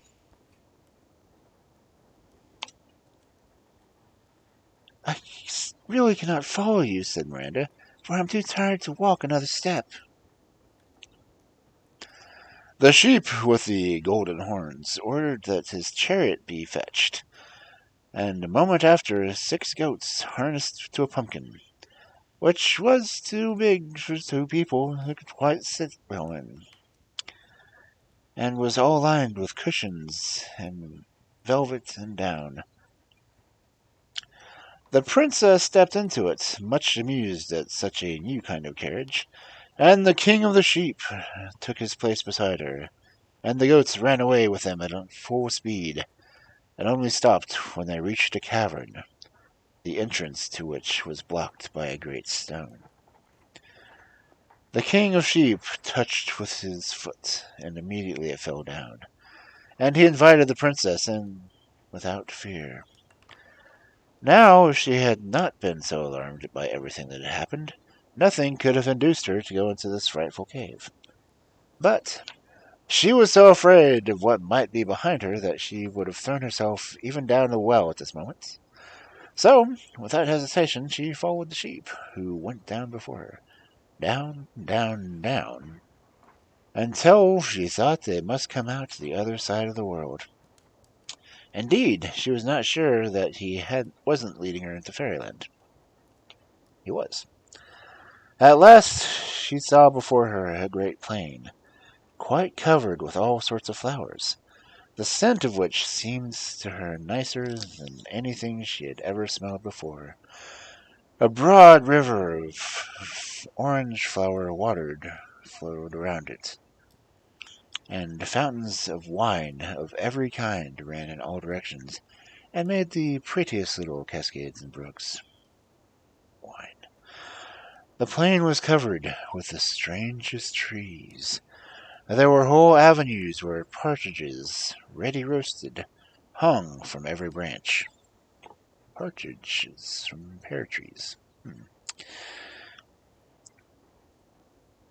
Or, if you preferred pheasants, quails, turkeys, or rabbits, you only had to turn the right hand or to the left, and you were sure to find them. Meat trees. In places, the air was darkened by showers of lobster patties, white puddings, sausages, tarts, and all sorts of sweetmeats, or with pieces of gold and silver, diamonds and pearls. Pokemon. This unusual kind of rain, and the pleasantness of the whole place, would no doubt have attracted numbers of people to it, if the king of the sheep had been of a more sociable disposition. But, from all accounts, it is evident that he was as grave as a judge. As it was quite the nicest time of the year when Miranda arrived in this delightful land, the only palace she saw was a long row of orange trees, jasmines, honeysuckles, and musk roses, and their interlacing branches made the prettiest rooms possible, which were hung with gold and silver gauze, and had great mirrors and candlesticks, and most beautiful pictures. The wonderful sheep begged that the princess should consider herself queen over all that she saw, and assured her that, though for some years he had been very sad and in great trouble, she had it in her power to make him forget all his grief. "You are so kind and generous, noble sheep," said the princess, "that I cannot thank you enough, but I must confess that it all here seems to be extraordinary, that I don't know what to think of it."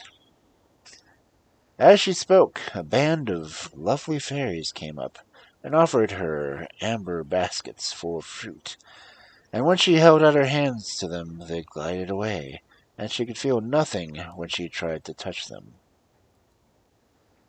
"Oh!" she cried, "what can they be? Who am I with?" And she began to cry. At this instant the king of the sheep came back to her, and was so distracted to find her in tears that he could have torn his wool.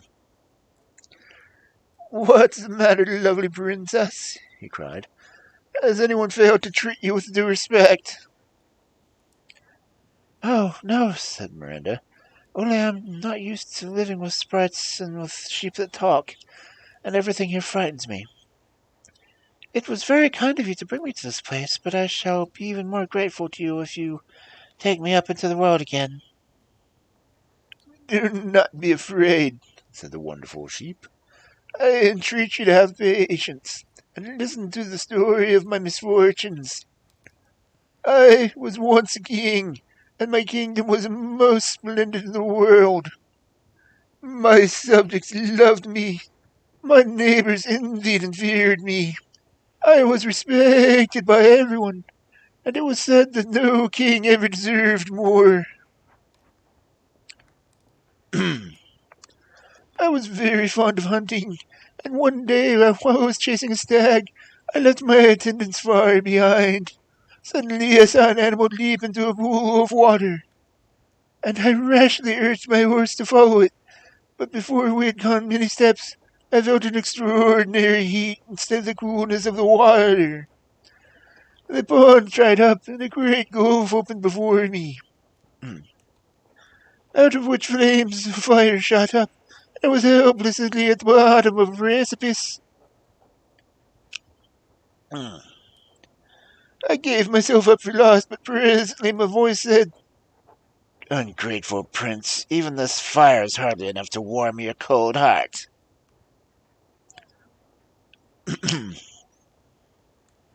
"Who complains about the coldness in this dismal place?" I cried.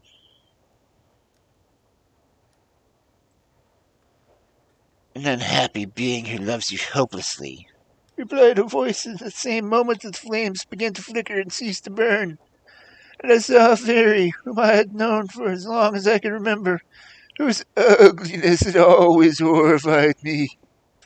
She was leaning upon the arm of a most beautiful young girl who wore chains of gold on her wrists and was evidently her slave. "Why, Ragged," I said, for that was the fairy's name, "what is the meaning of all this? Is it by your orders that I am here?" and whose fault is it She answered, that you have never understood me until now?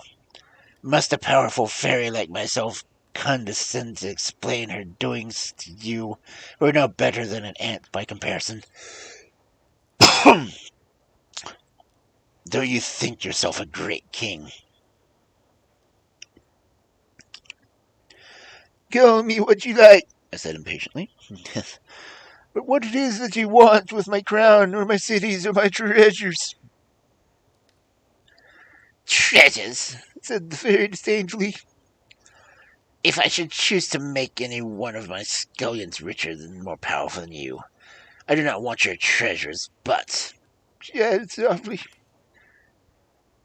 if you will give me your heart, if you will marry me, I will add 20 kingdoms to the one you have already. You shall have 100 castles full of gold and 500 full of silver, and in short, anything you like to ask of me."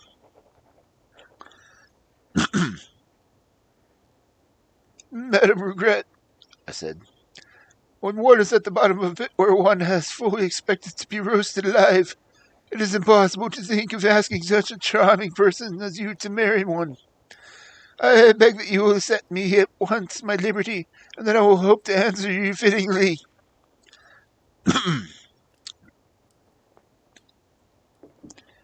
"Ah," said she, "if you really loved me, you would not care where you were. A cave, a wood, a foxhole, a desert would please you equally well. Do not think that you can deceive me. You fancy you are going to escape, but I assure you that you are going to stay here, and the first thing I shall give you will be to keep my sheep. They are very good company, and speak quite as well as you." Yeah, God, I hope they speak better.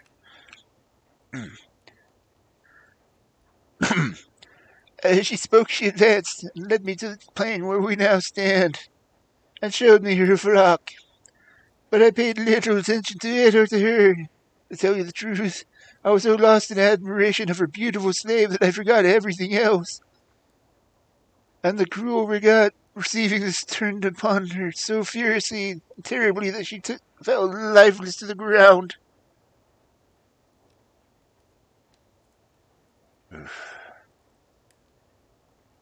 At this dreadful sight, I drew my sword and rushed at Regat, and should certainly have cut off her head had she not had her magic art chained me to the spot where I stood. All my efforts to move were useless, and at last, when I threw myself down to the ground in despair, she said to me with a scornful smile, "I intend this to make you feel my power. It seems that you are a lion at present. I mean to make you a sheep."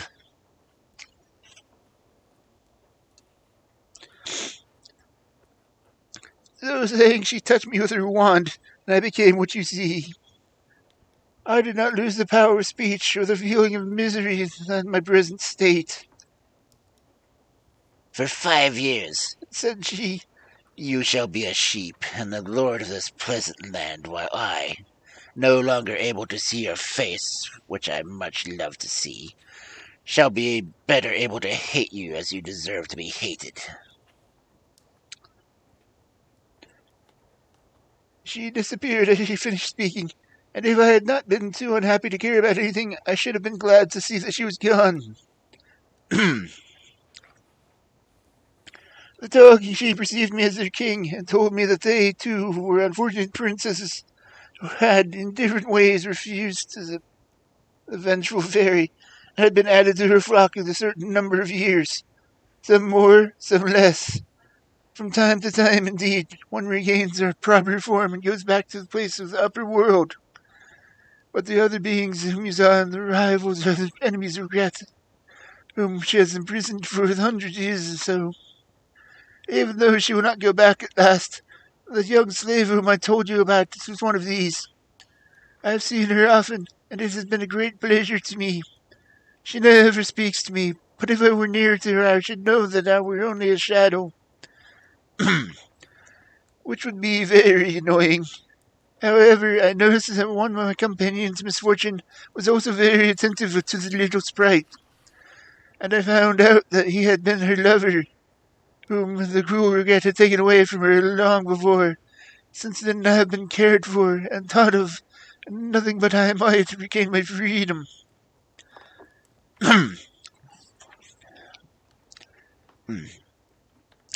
I have often been in the forest, that there was seen you, lovely princess, sometimes driving your chariot, which you did not at all with grace and skill with the world, sometimes riding into the chase on so spirited a horse that it seemed that if no one have imagined you, and sometimes running races on the plain with the princesses of your court, running so lightly that you always won the prize.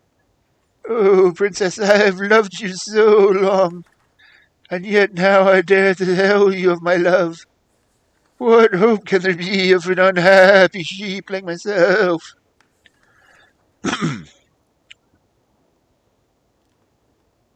Whew. Miranda was so surprised and confused by all that she heard that she hardly knew what answer to give to the king of sheep. But she managed to make some kind of little speech, which certainly did not forbid him to hope, and said that she would not be afraid of the shadows, who she knew that they would some day come to life again. Alas, she continued, if poor Petipaya, my dear Gabrieljon, and pretty little Tintin, all who died for my sake, were equally well off, I should have nothing left to wish for here. Prisoner though he was, the king of sheep still had some powers and privileges.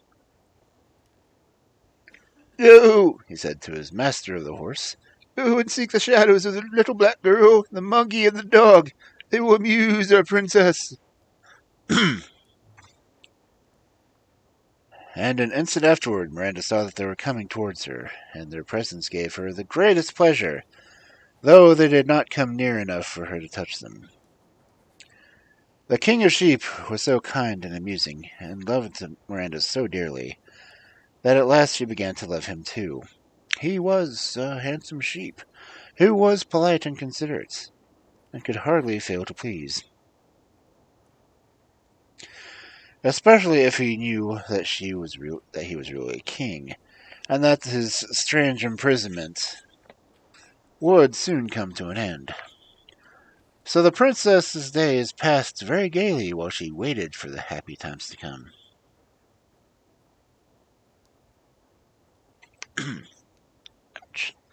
The king of sheep, with all the help of his flock, got up balls, concerts, and hunting parties, and even the shadows joined in all the fun, and came, making believe to be their own real selves.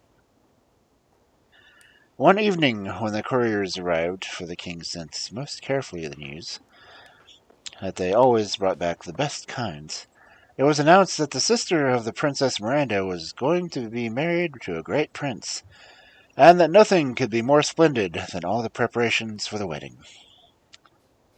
Ah, cried the young princess, how unlucky I am to miss the sight of so pretty many things. Here I am imprisoned under the earth, with no company but sheep and shadows, while my sister is to be adorned like a queen and surrounded by all who love and admire her, and everyone but myself can go to wish her joy. Why do you complain, princess? Said the king of sheep. Did I say that you were not to go to the wedding? Set out as soon as you please. Only promise me that you will come back, for I love you too much to be able to live without you.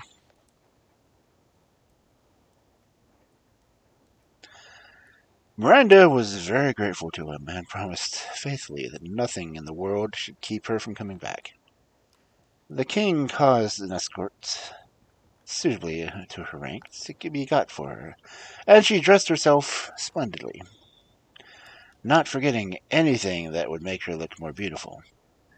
Her chariot was mother of pearl, drawn by 6 dun-colored griffins, just brought from the other side of the world, and she was attended by a number of guards in splendid uniforms, who were at least 8 feet high, and had come from far and near to ride in the princess's train.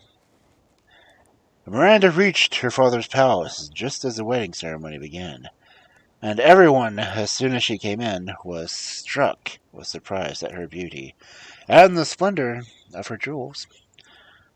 She heard exclamations of admiration on all sides, and the king, her father, looked at her so attentively that he was afraid he must recognize her. But he was so sure that she was dead that the idea never occurred to him. However, the fear of not getting away made her leave before the marriage was over. She went out hastily, leaving behind her little coral casket with emeralds. When it was written in diamond letters, jewels for the bride, and when they opened it, which they did as soon as it was found, there seemed to be no end of pretty things contained within. The king, who had hoped to join the unknown princess and find out who she was dreadfully disappointed that when she disappeared so suddenly, and gave orders that if she ever came to the doors were to be shut, that she might not get away so easily. Short as Miranda's absence had been, it had seemed like 100 years to the king of the sheep. He was waiting for her by the fountain in the thickest part of the forest, and the ground was strewn with splendid presents which he had prepared her to show his joy and gratitude at her coming back. As soon as she was in sight, he rushed to greet her, leaping and bounding like a real sheep. He caressed her tenderly, throwing himself at her feet and kissing her hands, and told her how uneasy he had been in her absence, and how impatient for her return, with such eloquence which charmed her. After some time, news came that the king's second daughter was going to be married. When Miranda heard this, she begged the king of the sheep to allow her to go and see the wedding as before. The request made him feel very sad, as if some misfortune must surely come of it. But his love for the princess being stronger than anything else, he did not like to refuse her. "You wish to leave me, princess," he said. "It is my unhappy fate. You are not to blame. I consent to your going, but believe me, I can give you no longer proof of my love than being so doing."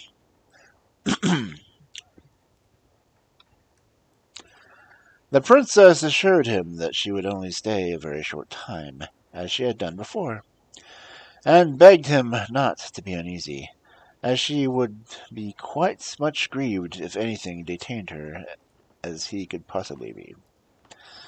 So, with the same escort, she set out, and reached the palace as the marriage ceremony began.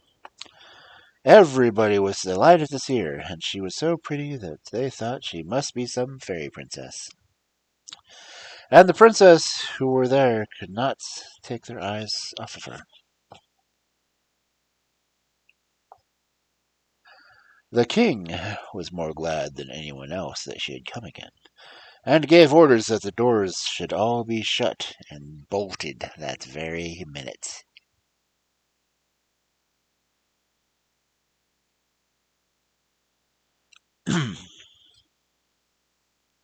When the wedding was all but over, the princess got up quickly, and hoping to slip away unnoticed among the crowd, but to her great dismay she found every door fastened. She felt more at ease when the king came up to her, and with the greatest respect begged her not to run away so soon, but at least to honor him by staying for the splendid feast which was prepared for the prince and the princess. He led her to the magnificent hall, where all the court was assembled, and him taking up the golden bowl of water, he offered it to her that she might dip her pretty little fingers. At this, the princess could no longer contain herself. Throwing herself at the king's feet, she cried out, "My dream has come true after all.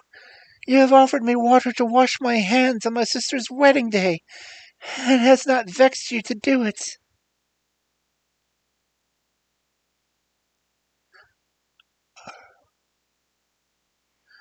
The king recognized her at once. Indeed, he had already thought several times how much this poor little Miranda she was like. "Oh, my dear daughter," he cried, kissing her, "can you ever forget my cruelty? I ordered you to be put to death because I thought your dream portended the loss of my crown. And so it did," he added, "for now your sisters are both married and have kingdoms of their own, and mine shall be for you." So saying, he put his crown on the princess's head and cried, "Long live Queen Miranda!" All the court cried, "Long live Queen Miranda!" After him, and all the young queen's sisters came running up, and threw their arms around her neck, and kissed her 1,000 times. And when there was such a laughing and crying and talking and kissing, all at once, and Miranda thanked her father, and began to ask after everyone, particularly the captain of the guard, to whom she owed so much. But to her great sorrow, she heard that he was dead. Presently they sat down for the banquet. The king asked Miranda to tell them all that had happened to her since the terrible morning when she was sent to the captain of the guard to fetch her. This his win with so much spirits that all the guests listened with breathless interest.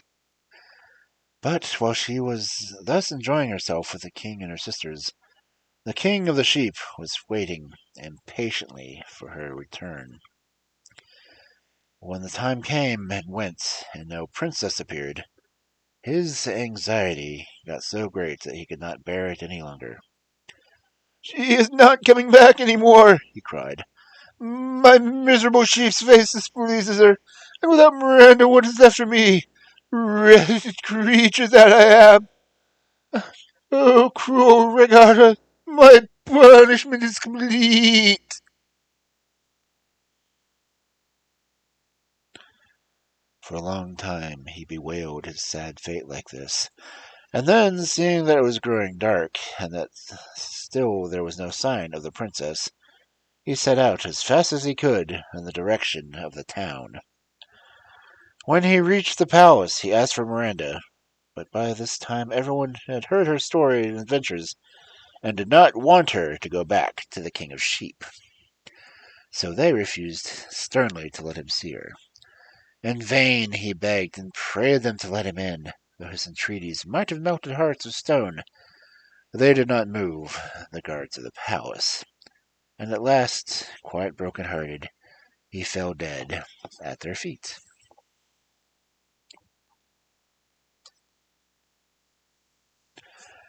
In the meantime, the king, who had not the least idea of the sad thing that was going on outside the gate of his palace, proposed to Miranda that she should be given in her chariot all over town, which was to be illuminated with thousands and thousands of torches, placed in windows and balconies, and in all great squares. But the sight that met her eyes at the very entrance of the palace, there lay her dear, kind sheep, silent and motionless upon the pavement. She threw herself out of the chariot and ran to him, crying bitterly, for she realized that her broken promise had cost him his life, and for a long, long time she was so unhappy that they thought she would have died too.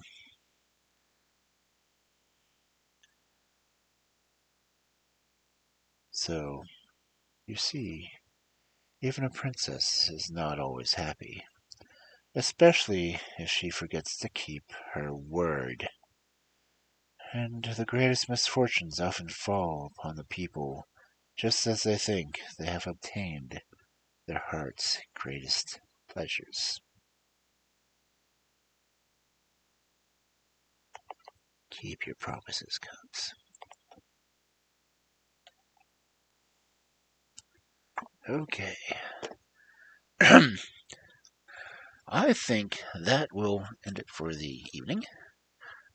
As if you haven't been able to tell, I've been shifting a lot because my legs are hurting. So, let's see who is on that we can throw a raid at.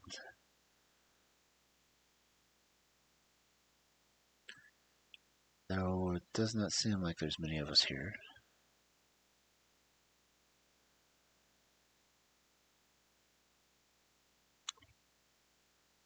So let me say we will go raid a kitty cat. Make sure he's still doing stuff. Yep. Let's go heckle the kitty cat. So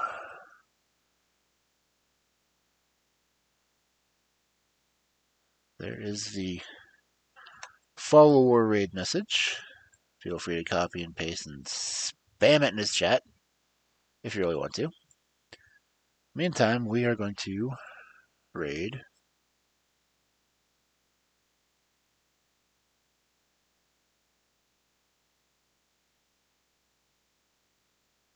hopefully I got it right. No. Yeah.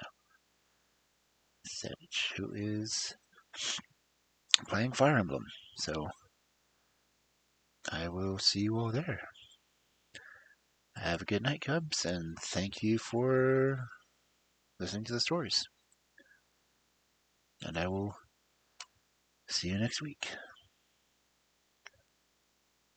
Of course, that's missing. Bye, Cubs.